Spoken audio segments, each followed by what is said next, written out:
Pozrite sa, tuto mám hrozno s odrezkou.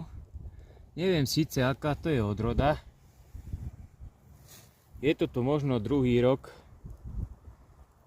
A pozrite sa, aké pekné prúty mi to dalo, už také hrubé.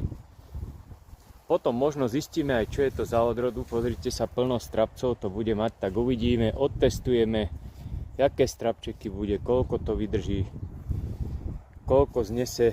Aha, pozrite sa, tuto dokonca až 3 strapčeky. Čiže paráda. Tiež odrezok hrozna. To sú dokonca 2 pri sebe. Samý strapček.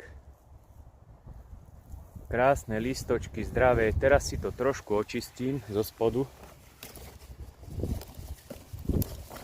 Tieto, čo sú tuto dole, nepotrebujem. Aj tuto